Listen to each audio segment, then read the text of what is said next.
Good morning, my people. What's happening? Wanna make a real quick vlog in the stream of your consciousness. Um, but why do I drink the coffee in your consciousness? I don't get that. Maybe because there is also me, so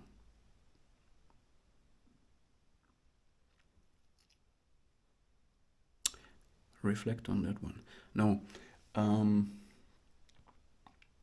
yes, we were yesterday, without planning it, without even trying, I stumbled upon another quote of Nietzsche.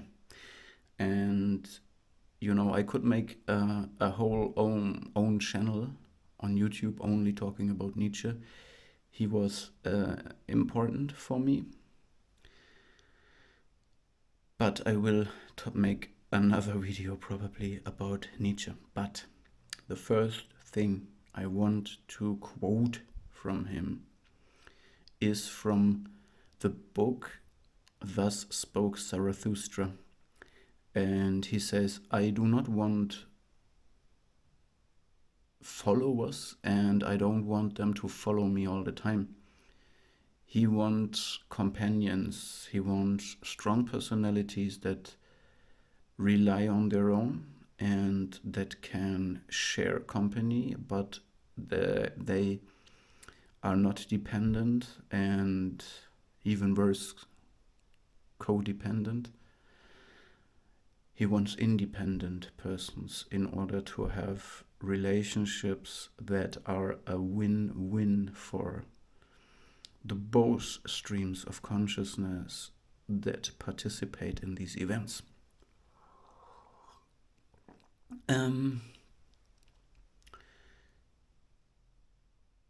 So he also wants his followers to acquire all tools necessary in order to pass and carve their own path in life, in order to tap in their own purpose, live their own life.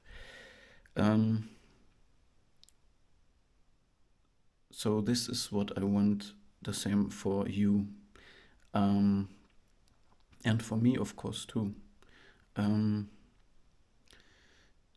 not get stuck following someone. Do not get stuck in a certain mindset. If you say, all right, I'm wise now, I have an enlightened vision, I understood something, and then you stay stuck on this forever. Or you follow all the time one person. If the person stops, you stop. If the person proceeds, you proceed. So I want the same for you. Wake up, take your power back, go your own way. It's the only way. And there lies the purpose that nobody can take from you. A rich man you cannot take from a rich man, because a rich man is rich in his heart, in his soul, in his body, and yes, in his balls. Yes. What I mean with that is you cannot take from a rich man, you cannot take anything from him, it's all within himself. And if there is women watching, sisters, it's the same for you. You have to understand there is a difference between a man and a woman. But each of them should have their own domain and space and identity, in my opinion. I do not compete with any man or any woman, okay? And this is dangerous to talk further in this direction, I don't want that discussion right now. I'll leave it that way. Okay, so this was this Nietzsche, first thing of Nietzsche, which is hard, because Nietzsche is so strong philosopher. He made so many achievements. He is still ahead of our time today, and he wrote hundreds of years ago. So this man, but he wants others to outgrow him. You know, he don't want believers, he don't want to start a cult, or he don't want these followers around him. It would be disgusting if people only follow and follow and follow and slaves. No, we don't want master above us, we don't want slave below us. So next step. Another Nietzsche quote is, actually, this is what I stumbled across in my video, and this is, I don't have it in the right perfect words ready. I'm unprepared. It's a quick vlog today, but it says the first step in no, I'm not quoting now. I just introduce even more. It is perfect about awakening, and I just realized it recently. Nietzsche is describing awakening, and he triggered me already. He introduced my awakening by writing this, because I chewed on this part very long, and I shared it with others. I thought about it, and now it comes back to me now that I feel like I did this certain step. And yeah, what he says is the first thing that we do in life is being like a camel. We kneel down, and whatever life brings as us, we say yes. Load it all on my shoulders. Give me more. I can carry more. I can carry it all. And then we start a journey through the desert like a camel. And then in the middle of the desert, in the night time, we realize this can't be right. And we develop that lion spirit. And we say, it's enough is enough, And we put down all the weight from our shoulders. We throw it away and say no. We say no more. And so we have to become a lion, from a camel to a lion, and fight. This is what nowadays people call supernova, going supernova. And the new school, they call it supernova, what Nietzsche describes as lion. But Nietzsche does not stop there. He then said the third step, and Nietzsche makes huge steps. Alone this is enough for years for a person to do this, to realize this, to understand this. And then he says we gotta go back to be able to live like a child, like an innocent child, stumbling in life and saying yes again to everything. So the camel said yes to everything, and the child again learns to say yes, because in the middle was the lion, who divides the two and says no. He makes big borders and pushes the people back. So the child is the wheel that rolls by itself, how Nietzsche says it. And people think about that. I will not talk about this last part of this equation. It's great. Think about that. And by the way, when we're talking about Nietzsche, already in his lifetime, 100 years ago, he already had prepared the spirit that now is on YouTube everywhere, these channels with Awakening and Chosen One and whatnot. I think I can call out a few of the big ones, like New Breed. And I do not say that I agree with everything they say, okay? I just call them out. There are plenty of them, and